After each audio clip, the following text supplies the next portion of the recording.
heart awakening. Remember all things, I remember my heart awakening. Om Namo Bhagavate Vasudevaya. Om Namo Bhagavate Vasudevaya. Om Namo Bhagavate Vasudevaya. Om Namo Bhagavate Vasudevaya. Om Namo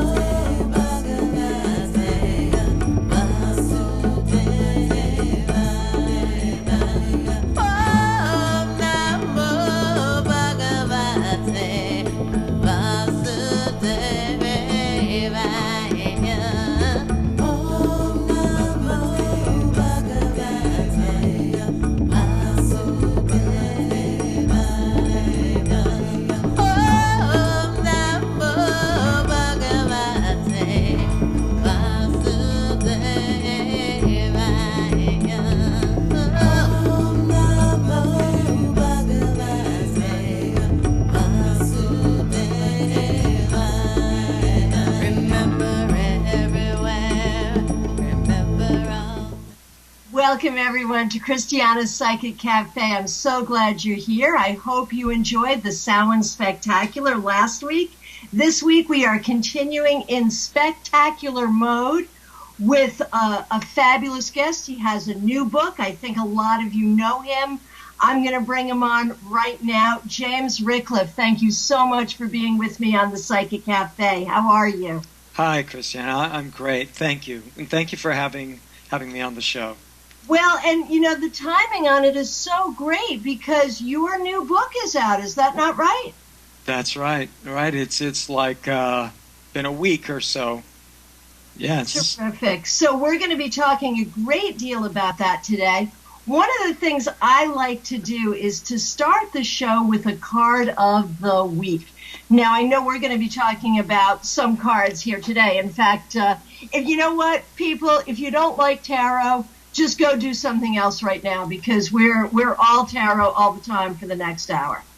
But let's start with our card of the week. Now, what I like to do, James, is I'm actually going to pull a card at random, and this serves as a guiding energy for the week. What we can focus on this week, what we can expect for the week. And what I'd like to do is get your take on this card, and then I'll give my take on this card. Is that okay? Sure. Or if you'd like, I can pull one. Well, why don't we Instead, do that? right? Go ahead, pull a card. Okay, and here's what I'm going to do. I have a new tarot app that is not out for the public yet, but I have a beta version of it. Okay. And it's related to my Pithy tarot meanings. Oh, fun. Okay. Yes, yes. So I will pull one card using this. Tell me when to stop. Okay, so let's see. Tell me when to stop. I'm shuffling it. I say stop now. Okay. We get the Hermit. The Hermit. And the Pithy tarot message that my app pulls up the card and one of my Pithy tarot messages for that card, which means that instead of 78 different things you can get like 400 because I have different meanings for each, little Pithys. This one is time heals all wounds. All right. Okay? Time heals all wounds because the Hermit in ancient decks was Father Time. Right. Right. With an hourglass instead of a lantern. Right. Right. So that's the message that I got there. Okay, so what does that mean for us for the upcoming week? Okay. Let's see. When we look at it from the perspective of Father Time, maybe we all have to work to really be on time. And you know what connected with me for that is Mercury is finally out of retrograde. I think I was Oh, having good. some holdover from that just a few minutes ago, trying to get my Skype up today. But finds Mercury goes retrograde, and somehow I'm connecting those two things, because one of the things I think about with Mercury retrograde is a time factor. So there's that. Okay. Now let me ask you, and I'm going to want to talk to you about your pithy meanings in a few minutes, but let's just go a little further with the Hermit. On a more spiritual level, one of the things I always think about with the Hermit is the concept that you have to be willing, if you want wisdom, you have to be willing to make the journey and make the sacrifices to get there. What do you think about that, James? Well, yes, you have to make the journey. That's absolutely true. The thing about, and funny that the Hermit came up, since my new book cover has the Hermit card on it. That's right. That's right. Surely does. Yeah. Very The very interesting thing, though, that you said was that you have to be willing to make the sacrifices, okay? And here's the thing about the Hermit card that I talk about in my book, is that everyone thinks that the Hermit card means that you've made making all these big sacrifices, that you're, going out in the wild, and, the stereotype of the Hermit is that, that he's out in the wild or up on a mountain living, wearing a loincloth or a hairsuit, or, it has this very austere kind of stereotype. But the fact is that you're not being asked to sacrifice anything that actually has true value and true meaning. That is so awesome, James. Because the sacrifice, where I go with the sacrifice on the Hermit, is the Hermit has the choice to go to the kegger or go study. For me, what I sacrifice in being the Hermit is, no, I'm going to go meditate. I'm going to go do what I really need to do, versus being the party animal that I innately am. Yes, and on a very superficial level, that seems like, or on a materialist, level, that seems like a sacrifice. Right. But on the true, deeper level, what you're sacrificing is so much lesser compared to what you are getting. That is so true. And I'm always going to remember that, even when you've been studying tarot for a million years and reading tarot for a million years, there's always, someone will say something or something will come up in a reading, and you add that to your tarot vocabulary. You know how that happens? Absolutely. Yes. That's just happened for me. That was brilliant. Thank you. Okay, good. So I really want to talk about your new book, but before we do that, I do have to ask you a couple of questions, and I'm always interested in knowing, I don't think any of us planned on being professional tarot readers, when we were little and people asked us, what do you want to be when you grow up? So how did it happen for you, James? Tell us your story. Okay. There's several different steps. One is that about, 25 years ago, something like that, a long time ago, I got interested in the I Ching.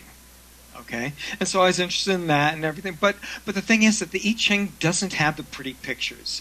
Okay, and I'm very, very visually oriented with that. And so it just sort of seeped away again. And then, I think it was at least 15 years ago, 16, 17, something like that, I came across and discovered tarot.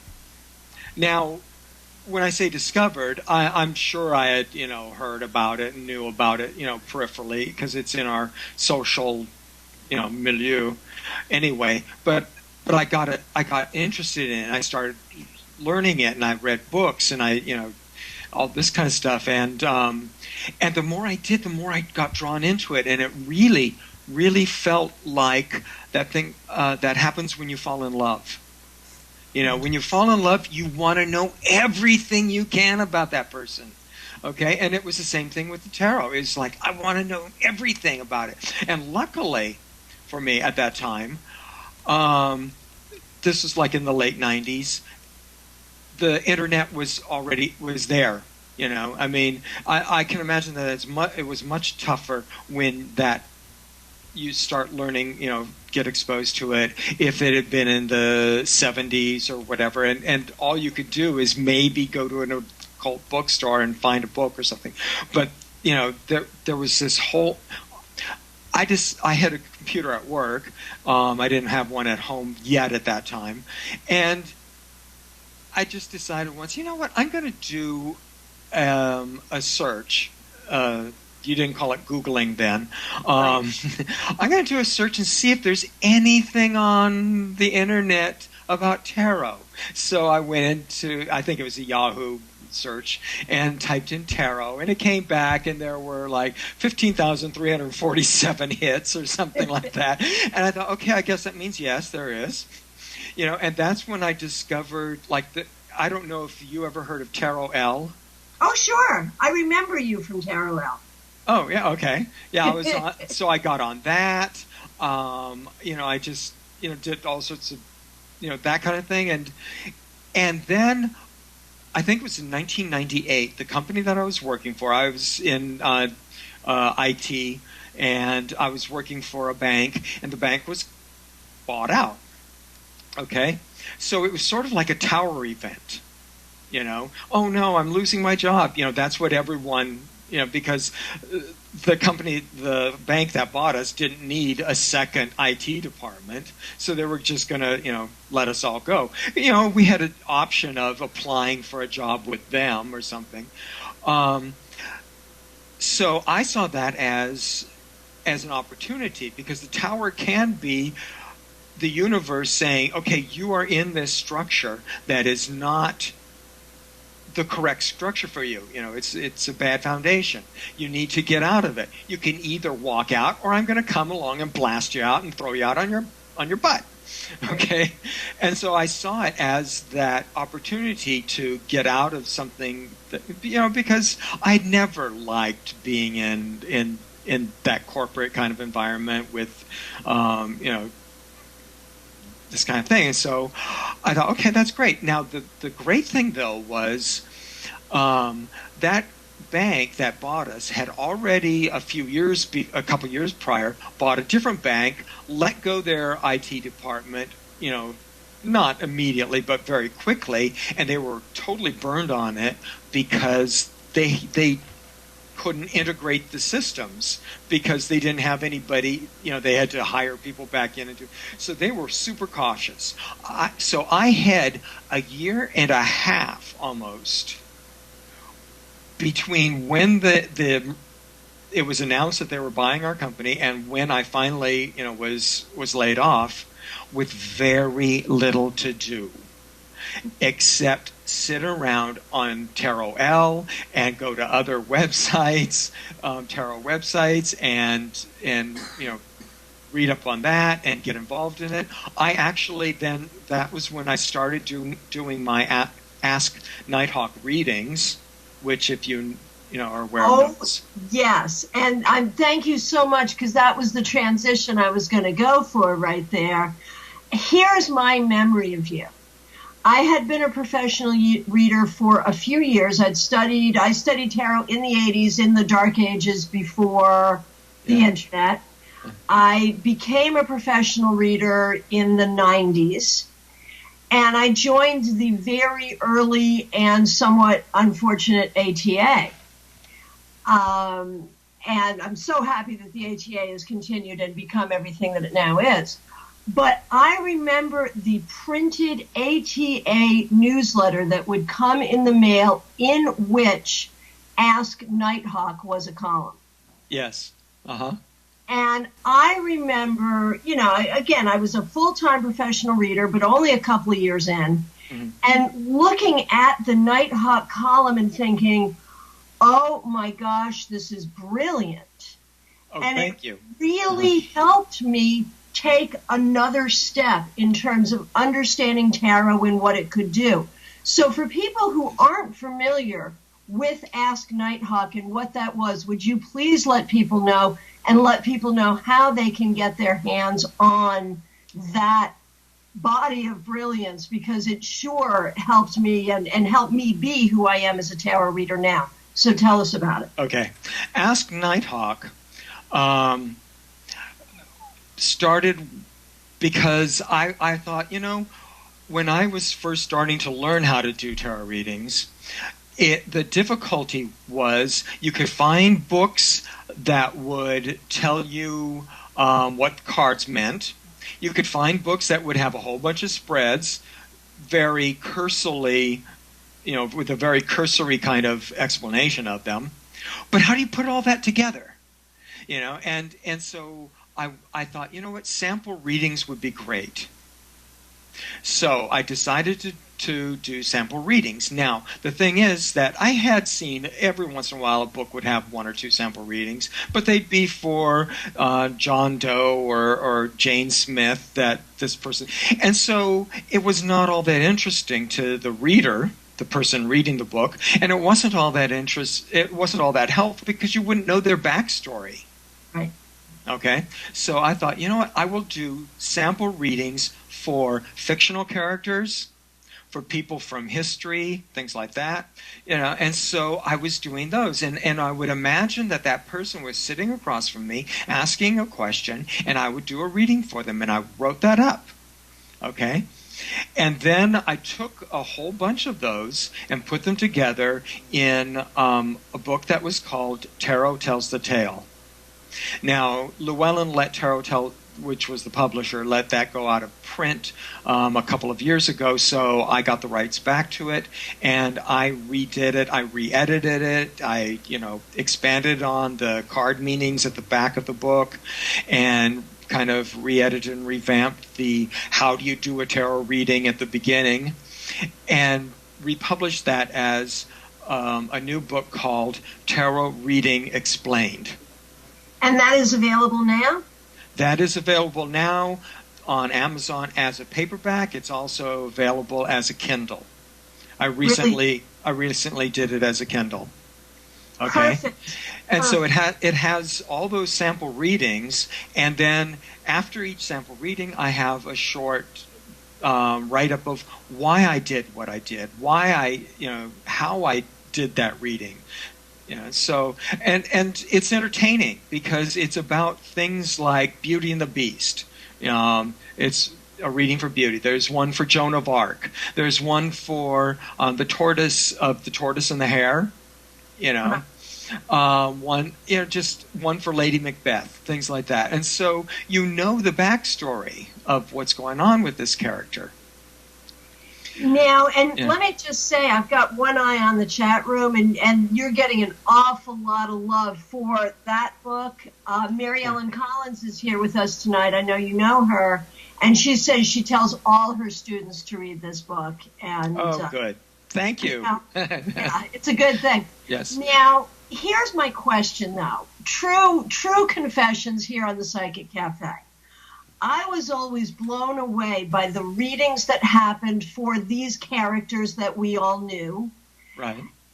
Did you really pull those cards at random? Absolutely. Yes. Absolutely. Yes. Oh, I'm so happy. and when you because if you look at them, a lot of the times the cards that came up are not like, this would be the perfect card for this, because it's deeper than that. There was so much more depth in the reading because often the cards that came up would be surprising to me. I'd go, what does that mean? And that, stretched me. It was, made me do a lot more work. Like, why is that, card there? But yes, yes, absolutely. When I did that, that was the number one thing that I said to myself is I am not going to just say, okay, I think this card should be in the... I shuffled the deck, pulled 3 cards or however many were, in that, and then laid them down. Yeah. The really favorite, my absolute favorite in Tarot Tells a Tale, now called Tarot Reading Explained, was the Celtic Cross reading, though, that I did for Anna Leon Owens. Who, if most people go, who's that? If you've ever heard of The King and I, that's her. Anna, right? Okay, got it. Yes, and I did a reading for her, a Celtic Cross reading for her, and a lot of the cards were just really strange. Like, why did that come up? But then in thinking about it, I would get insights into it. But one card that came up that was so wonderful was the Six of Swords. And the Six of Swords, just, anybody who can't immediately visualize that, is of a woman and a child in a boat that's going somewhere. That was the start of her whole story. Was she took a boat to Siam, now Thailand, with her son, not knowing what was going to go on. And that somber feel to that card is so perfect, because she did this shortly after she was widowed, after her husband died. Right. And so some of the cards that came up were just so perfect, and instantly to go, oh, I know exactly what but then some of them really made me stretch as a tarot reader, and Wow. It's interesting too, because a lot of the characters, when we look at stories, whether it's historical stories or whether it's from fantasy or myth or novels, or you really went the gamut with the characters that you chose. Yes. But we can really look at a lot of those characters as archetypes. Yes. And tarot itself is a system of archetypes. Yeah. So I always thought it was interesting the way you were using archetypes to help us understand how to use the tarot archetypes. Yes. Yeah. Yes. That was actually not, of an intent in my forefront. That was more serendipitous. My major intent was I wanted to do sample readings for people that everyone would know, and that would be fun and interesting, because honestly, I really think that people learn a lot better when they're having fun than when they are being bored to tears. Amen. Now, do you teach in your practice now? Do you teach? Yes. Sometimes. I have classes sometimes, and I haven't for a little while, but that's just because of how things have worked out. I've been working so hard on getting The Soul's Journey, my new book, ready and out there. And honestly, you had me prepare for a particular card we're going to discuss today. And although I had the privilege of reading the book as an advanced copy, I didn't really think about how much work went into this book until I was reading this one particular card and recognizing the number of words that you put into each and every card, and the number of angles. And, when I was reading it from a review perspective, there was a part of me that was like, wow, he put a lot of work into this, and he got a lot of angles on it. And I remember thinking that. But it wasn't until I was reading just this one card that I really got the depth that you went into. And I'm thinking, how long did this take you, this book? Oh, it began as I started doing blog posts. Just one little essay on one aspect of the spiritual meaning of a card as a blog post, starting early in 2011. Okay. And I did that almost one per day for well over half a year. Okay. And then I, slowed down on that, but I ended up with over 300 of those little essays. Right. Okay. And then once I had that, it's taken about a year then to sit down and expand on those, re-edit them, arrange them properly and everything, and just doing everything to put the whole book together. And the result is the longest book I've ever written. That feels good, doesn't it? Yeah. Exhausting, but good, yeah. Yes, I mean, for anybody out there who, has a concept of word count, it is over 100,000 words. Wow. Which, is in terms of War and Peace and something, it's not that. But in terms of, just a regular tarot book, it's a large-sized book. That the hard copy is one of the larger formats. I think it's 7.5 by 9 1/4, which is bigger than the usual, 6 by 9, and it is about 300 pages. Wow. And it was a lot. Really worth reading. And one comment I would make is you are actually a good writer. And it is amazing, I think, how often tarot readers do turn out to be good writers. But when we look at your Ask Nighthawk, which tells us that you're clearly very well read, and we look at your writing style, I think it's interesting that you were an IT guy instead of an English major. I know, people can't believe it. But that's why it never seemed like a good fit. The reason that I was doing that was because I have an incredible aptitude for math and science. And so when I was in high school, I got straight A's. I took my SAT. I got 800 on the math. And so I was pushed in that direction. That's not really what I wanted. I mean, I wanted to be an artist or something, but no, you don't want to do that. You want to do this. And so I actually started out as a math major in college, and was in an accelerated math class, where in 1 year we covered more than the regular beginning math class does in a year and a half. There were 12 of us in that class instead of 250, And in the course of that class, I remember my professor once said, well, math majors are basically a self-perpetuating race. They just become math teachers. And I went, let me try to find something with a little more practical application. And that's when I got into computers, and it went on from there.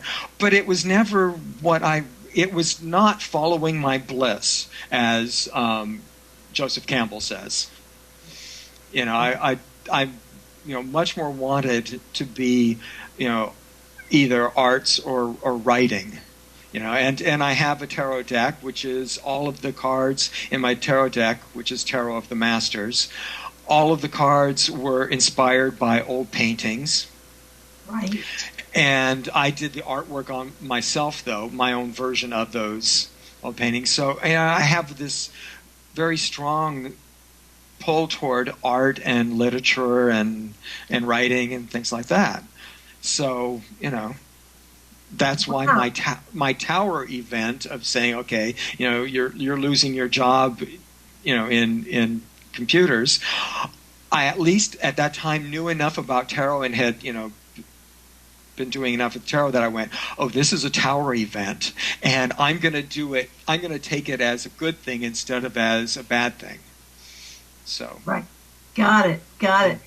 And I was going to ask you about Tarot of the Masters. I was looking at some of the images today. It is surprisingly a deck that I don't have, although I plan on remedying that. What was that process like for you, the process of 78 illustrations, making that all happen? That's pretty exhausting, too. What I did first, I had this idea to do a deck based on, old paintings and old works of art, or at least inspired by them. And the reason that I came up with that was I was teaching a class once. We were talking about the Seven of Pentacles. Okay, that's that guy with a man's resting on a hoe, looking at his stuff going. And one of the students said, "Oh, that looks like the man with a hoe." Okay, that was a painting that was done around somewhere around 1850, which then inspired a very, very famous poem at the time around 1900 called The Man with the Hoe. Right. All right? I looked up that painting, and that painting, it looks so much like Pamela Coleman Smith was looking at that painting when she did the Seven of Pentacles. And it's very possible that she was. She could have been. I was just thinking it times out that way, certainly. Absolutely, especially since the poem that was based on that painting was around 1900. It was immensely popular at that time. It revitalized interest in that original painting. And so that kind of got me thinking that, oh yeah, a lot of the cards could look like, look somewhat like old paintings. And so I went through hundreds. I looked through hundreds of, if not thousands of works of art online and found ones that I thought, okay, that one would be great as the Fool card. That one would be great as the High Priestess. That one, etc. And then organized those, and then I took those 78 works of art that I had found and did pen and ink line drawings based on them, scanned that in, and colored it with paint software. Mm-hmm.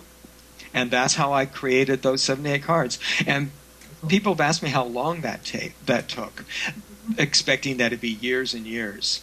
It took less than a year, and that's because I was so excited about it that every spare minute that I had, it was like, okay, I want to get back to this. It was never a matter of, oh, I have to do some more work on my cards. It was that everything else in my life was, oh, I have to do this before I can get back to working on my cards. And so I was working on it, constantly. And so that's how I created it. And the print run, it's self-published. The print run is very limited. There are about, I think, somewhere around 40 or 50 decks left out of 250. And so that's it. Okay. I'm not gonna, yeah. That's it. So if we want them, we have to be one of the next 40 people, and that's it. Yep. Okay. Yes. The race is on. Yes. It is also available on an iPhone app called Tarot eCards, which is an app that has several different decks. You can choose which of the decks you want to use and so on. But gotcha. Now, I notice you're an app guy. Being an IT guy, do you actually design your own apps? No. Okay. No, I've been out of IT since like 1998, 1999. And so my ability to do, iPhones weren't even invented, much less apps by that time. So, that whole world has changed.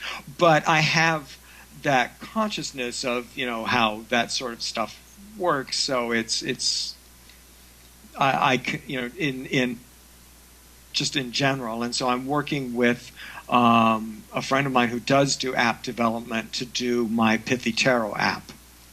Great. And in fact, I want to talk, before we talk about the soul's journey, I want to talk a little bit about the Pithy Tarot meanings. But since you're designing apps, Pterodactyl in the chat room wants to know about some apps for Androids. Any possibility of that?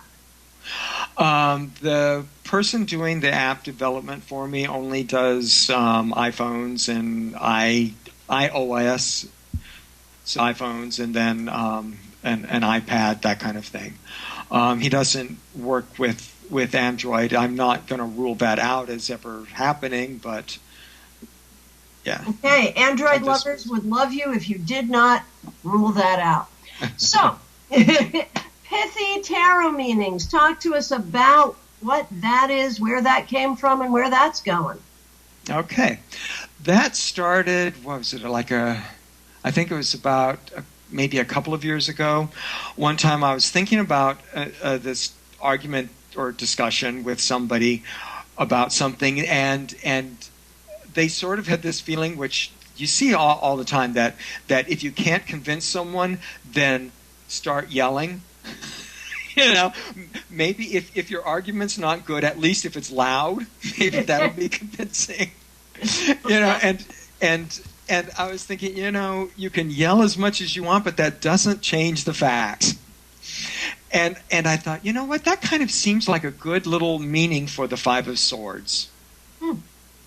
And so I wrote that up and just said, oh, well, that's kind of a fun, pithy little meaning for the Five of Swords. And so I posted that on a blog post. And then I thought, you know what, I bet I can come up with a bunch of those. And so I just started coming up with little pithy meanings for the cards and posting those on my tarot blog. Okay? So they're short little meanings, and that cause you to think a little more about that card, and they're easier to remember than, you know, some long drawn out kind of explanation, because they're kind of fun. I tried to make a lot of them kind of fun, and so I just kept doing that, and I have like 400 of those accumulated, and people started saying, "Oh, can you do a book with those?" And I was thinking, well, number one, books are so last century. Maybe I'll do an app for it. But also, being facetious, because I did just write a book. But the thing is that they are pithy, so it'd be a very small book, you know. Even though there are 300 or 400 of them, each one of them is only like, you know, small enough that you can tweet it, you know. And so I thought, you know, what would be great would be to do an app with them. Okay? So I have a friend who does apps, and he had another reason that I thought to do this is that he showed me this really cool way to pick cards. This little thing that it looks kind of like you're spinning a roulette wheel or something like that. Not exactly. You'll see it when you get the app. But you can do that to pick a card, and I thought this would be great. You do a one-card reading or a card of the day, whichever way you want to do it. And then it would pull up the card and then randomly pull one of the pithy meanings that goes with that card. Okay? So it's a way of doing a card of the day or a quick one-card reading, because very often you just kind of want a quick little answer, and so you can do to a question, you can do that.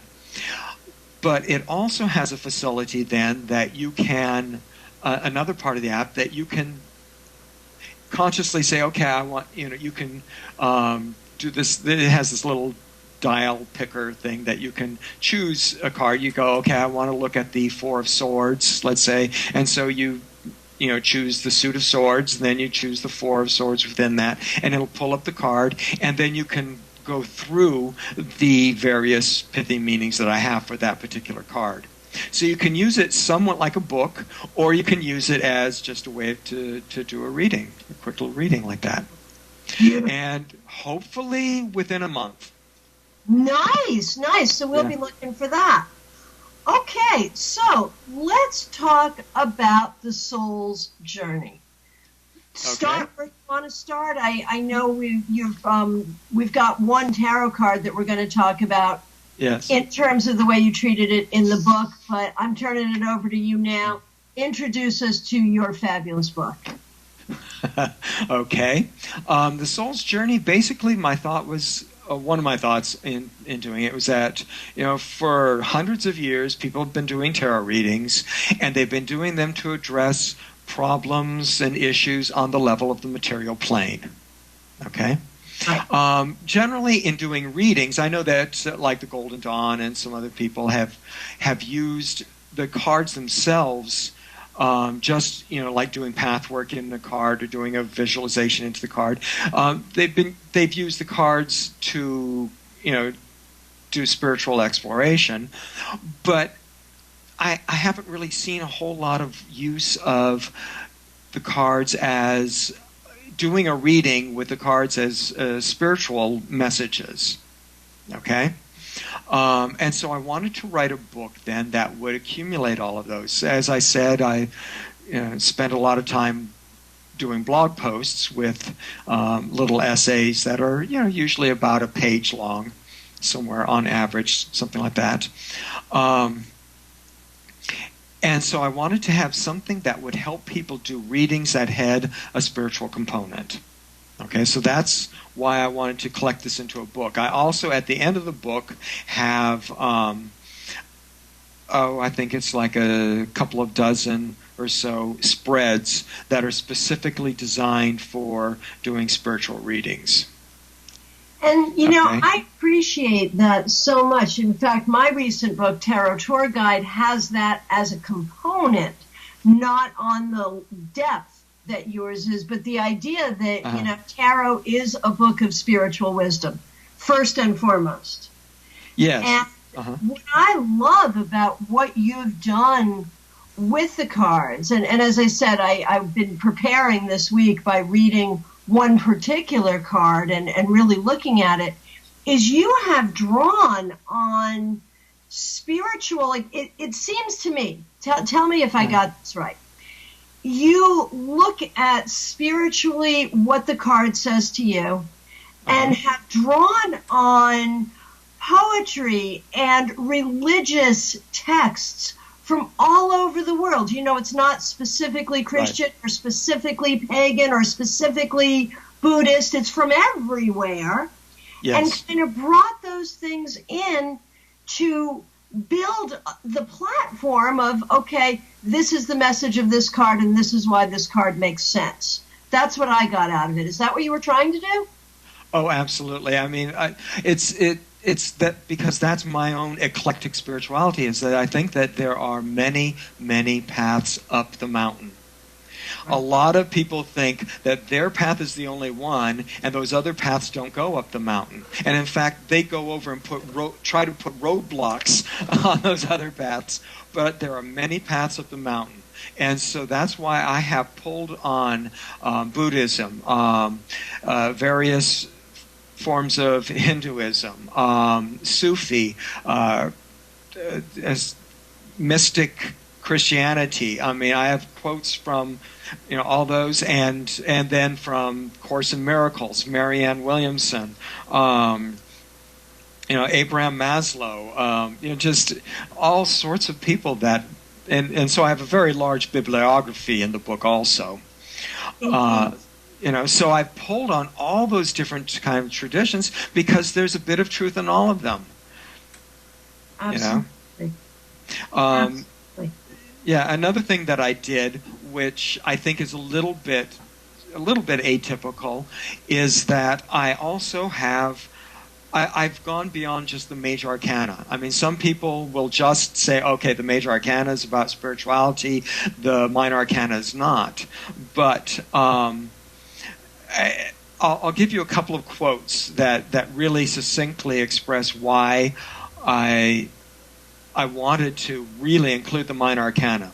One is by someone named Rick Fields, who wrote a book with some other people called Chop Wood, Carry Water. Okay? And his quote is, "Our challenge is to live in such a way that there is no duality, no separation between the spiritual path and its manifestation in everyday life." Absolutely. Okay. I cannot agree more. That's brilliant. Yes. The other quote is Dan Millman.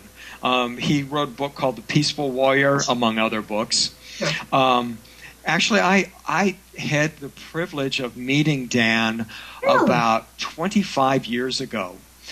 He did a little workshop locally, and I went to that. It was. I had no idea that I would someday be writing a book on spirituality where I'd be quoting him. But he said, "Not a moment passes that isn't spiritual practice." Okay, so all the everyday stuff that people see in the minor arcana, that has spiritual component too. It's got to have spiritual component. You know, spirituality and is not just what you do on Sunday at church. You know, it's what you do every minute. It's how you do everything every minute of your life. Absolutely. You know, so that's why I have, you know, a huge portion of the book is about the minor arcana. Yes. You know, not now. Granted, I think that each entry, you know, each part of the major arcana for each card. I probably said more for each of the trump cards than for the minor arcana, but I still, I have a lot for each of the minor arcana cards. Yes, you do. Yes, you do.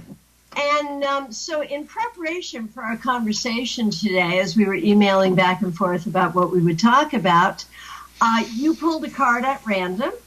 Yes. And what was it? It was so appropriately the world card.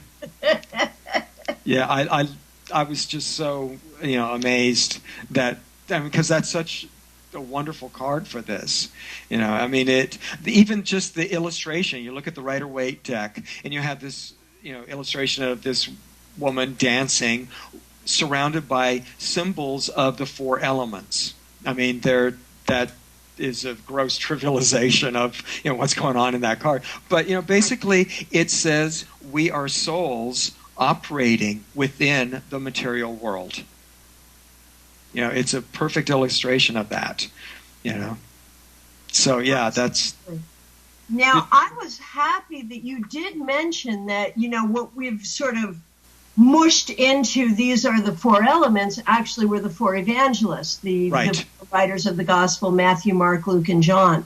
Yes. How do you feel like knowing that impacts your thought of this card? I'm sorry, can you repeat the question? Yeah, sure. Just, I've often thought about that because, of course, we see the four evangelists in the world card and also in the Wheel of Fortune. Yes. And I spend a lot of time thinking about WTF on that. I get little ideas about why that's important and why it's on those two cards, but you've done a huge amount of personal spiritual journeying. Why the four evangelists on the world card, do you think? That card is, like I said, a lot of cards are based, have their roots in artwork at that time. Okay, Mm-hmm. the contemporary art world affected the development of the tarot from 1400s on. Okay, Right. and back in those early centuries, art was religious art. That was the what it was, and so a lot of the major arcanas, because the pip cards weren't illustrated then, the major arcana cards have look like old religious paintings, and the world card is so obviously Christ in Majesty. There's a form of artwork called Christ in Majesty where it had a picture of Christ with that almond shape around him and the four evangelists around there. Okay, so there's an historical reason for this to be. Oh, yes. For that card to look like that. But I usually look at it as, that those four evangelists also are related to the four cardinal, I think it's the cardinal signs in the zodiac. Mm-hmm. Mm-hmm. And because of that, they are also related to the four elements. Right. Which basically says the world. Okay? Sure. Those four, earth, air, water, fire, basically says the world. And so it is the soul operating within the world. So that's what I see with that card. I love that. And one of the things you talk about in the book in regards to the world is the concept of being in the world but not of the world. Can you expand on that a little bit? Oh, absolutely. Because that's kind of a saying that people kind of go, what does that mean? Which, as if I may go on a brief tangent, I tried to address a lot of stuff like that. There are a lot of spiritual meanings or spiritual phrases that a lot of people go, what does that mean? Like one of them, I mentioned chop wood, carry water, which is the title of a book by Rick Fields. The whole phrase is before enlightenment, chop wood, carry water. After enlightenment, chop wood, carry water. And I explained in my book at one point what that means. And that means that before you're enlightened, you do all these things in the world. After you're enlightened, you're still doing them. but now you're doing them with an enlightened, perspective. Okay? So another one, though, is in the world, but not of the world. What that means is, obviously, we're in the world. We are physical bodies, but we are also spiritual bodies. Okay? So we are operating within the world. We are soul operating within matter, but that part about not of the world means don't attach to it. Don't attach to your needs. Don't attach to the things. And don't attach to, and this is really a tough one, don't attach to the results. I mean, you do the right thing because it's the right thing. You do the right thing as an offering to the divine. However you want to put that, but then you don't attach to it. So if you do the right thing and things are crummy anyway, okay, well, I did the right thing, though. That's not a matter of apathy, because then you do the right thing again. It's not apathy, it's non-attachment. Okay, so that's what that means. In the world, but not of the world, means that you realize that you are a soul operating within the material world, but you don't attach to it. That is so healing for me. And I have to say a piece of my backstory is I went to a born-again Christian high school. Now, it was in the 70s. It was all sort of Jesus freak love, not too bad. But one of the things that they used that biblical thing, be in the world but not of the world, to talk about how we had to stay away from the pleasures of the flesh, for instance. How we had to, walk that line of not being in your body.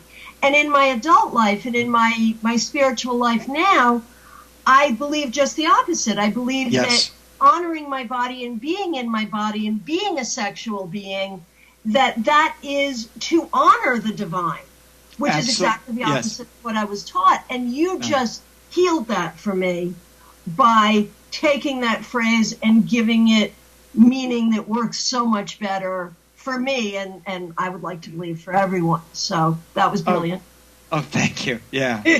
Because, I think absolutely we are in the world, meaning that, if that means that you just don't enjoy it, or you don't, you just, drink water and eat bread, or whatever, that's, I don't get that. I mean, if you feel called to do that, and some people do feel called, to have that vow of poverty and all that kind of stuff, and that's great. But it to be religious does not mean that you have to do that. What it means is that you don't attach to those things.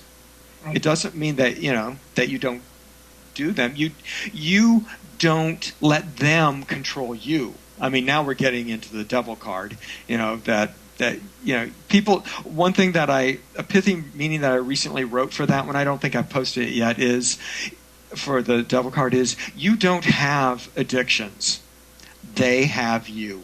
That is so true. So another thing though that comes up with that is one of the sections, one of the little essays that I have for the world card is why are we here in the world? Okay, because that is the $1 million question, the proverbial $64,000 question, if you go back to that. Why are we here? And one of the things, and so I talked about what several people, there's a philosopher named Kabir, and I talk about what he says, that we're here to have a passionate involvement in life. That woman on the world card is dancing. She's not just sitting somewhere. She is dancing in the Rider-Waite deck, and so it's to have that passionate involvement in life, but to do it with love of the divine and love of everyone else. The other people, which really there is no difference, because another meaning of this card is the oneness, that we are all one. We are all aspects of the divine. It's like the entire universe is the body of the divine, and we are part of that, just like a drop of water that is a part of the ocean, So, but to have that passionate involvement in it, to get involved in life, and to enjoy it. I think that another mistake that a lot of people have about spirituality is that it means that you don't enjoy life. And that's not true. I don't think.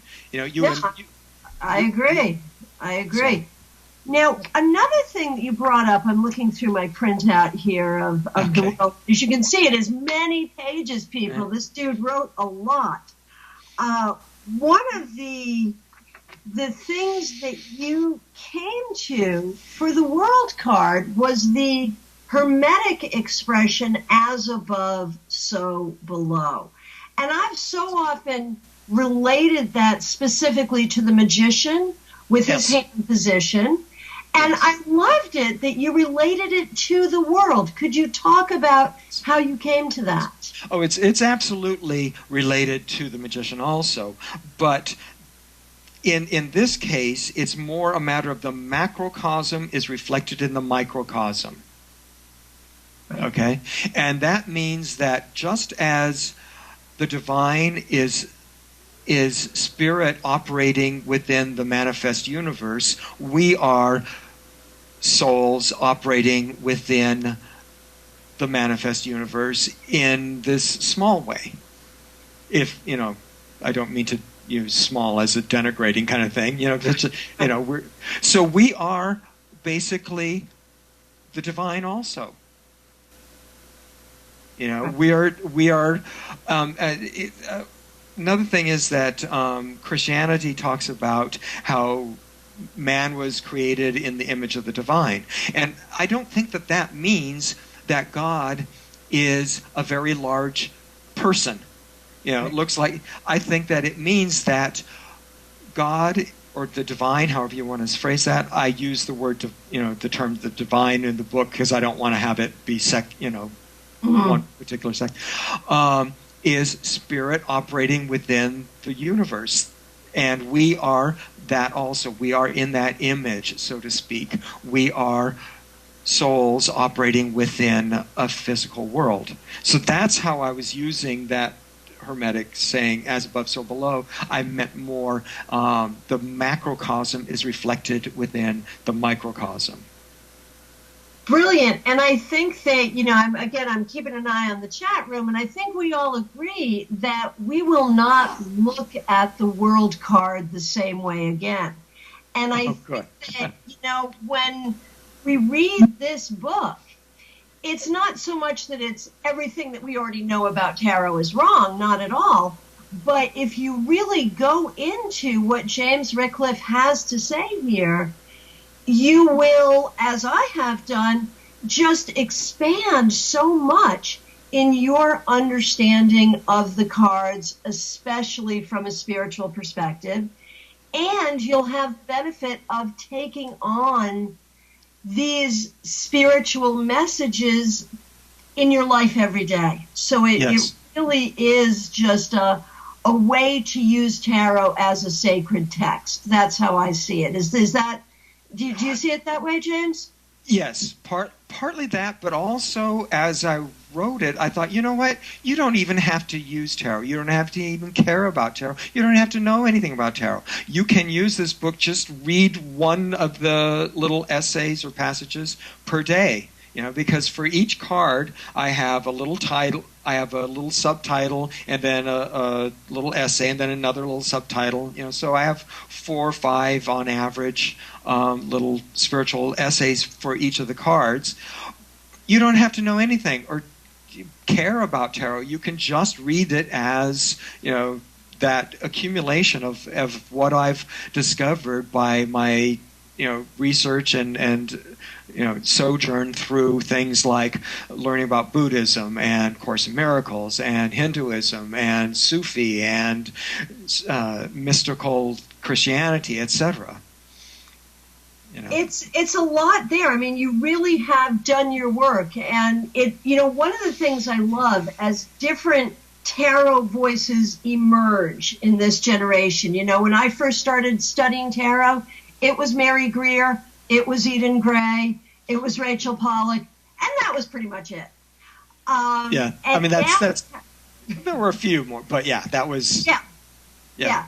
Now we have all of these voices emerging, and each voice is kind of going in its own direction. And I love it that your voice is so multifaceted. It is so deep with this book, The Soul's Journey, but it's so funny with the Pithy Tarot meetings. And it's such a practical and creative way to learn tarot with the Ask Nighthawk series. You are a multifaceted guy. Thank you. So we're coming to the end of our time together. Is there anything else you want to share with us before we say goodnight? I guess the links to my blog and to my books and stuff is on there, so people can look for that. I think that we've kind of covered a whole lot. I know that you had said that your show usually has a musical interlude for the half hour. Apparently, we didn't have time for that. No, and I'm so glad we had the opportunity to talk.